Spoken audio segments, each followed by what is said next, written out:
exactly.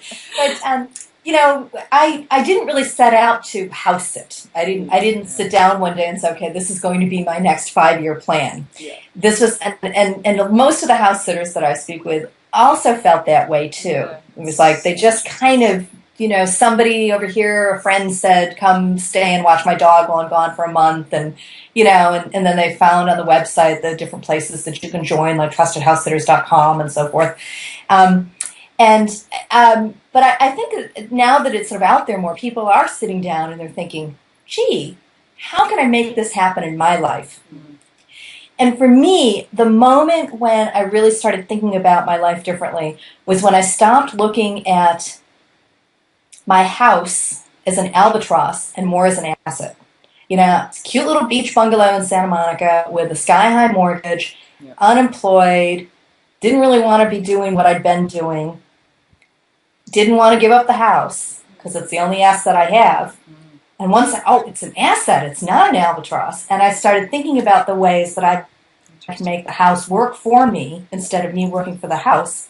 That's how I sort of fell into the house sitting thing, with this whole other realm over here. So having the vacation rental and the house sitting kind of go hand in hand, and then now incorporating the idea of a house sitter there for me in the down season to kind of bring it all full circle, it just makes for a really interesting kind of, you know, opportunity. But for me, the key, and this is what I wanted to kind of leave as a takeaway for our listeners today, is that, you know, look at the things that feel like a struggle in our lives, and then see how they can be turned around as an asset.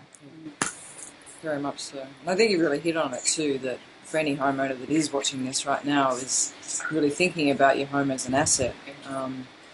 And how can you then make it work for you? You're right. How can you make it work for you and still do all the traveling you want to do and stuff like that? And I think that's whole stay it forward, pay it forward concept that we talk about of, okay, bring house sitters into your home, you go house sitting.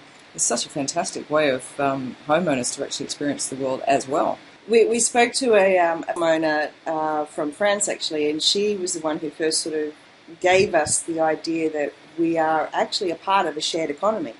Because so many of us are doing this for free. It is actually a value exchange, you know, what you're getting. And there's all sorts of different elements of that involved. You know, sometimes house sitters are paying for utilities, other times homeowners are paying for the house sitters. Like, it's all different and unique in each case. But the essence of it is that value exchange, that complete shared economy mindset, which is so very different to how we've all been brought up. Yeah, I absolutely agree, and I think that's a really important point that doesn't get talked about a lot, is, you know, the idea of the shared economy, and our legislation is so far behind that right now. I mean, it's, you know, in a lot of places, a lot of cities in the United States, for example, Airbnb is banned, is illegal to rent out, you know, your room in your house.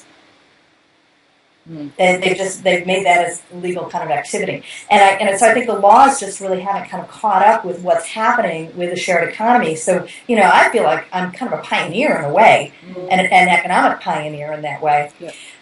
But the other point that I wanted to make is that I think, to go back to, you know, the earlier conversation, I think that house sitting really provides a renaissance for people doing cultural work and creative work. Because, you know, how else are we going to get paid to do our documentary film, to write our journalistic memoir, to do our painting, to do our photography, you know? And when you've got rent and housing expenses to pay for, but if those things are covered for you, then that provides more opportunity to do that kind of cultural work. And I think that's an important part of the advancement of our societies right now. I mean, I'm very excited to be on the cutting edge of that as well. Yeah, absolutely. And I think what I liked, and I highly recommend everyone goes along to your website at livinglargeinlimbo.com, talks about my book and talks about the work that I'm doing, and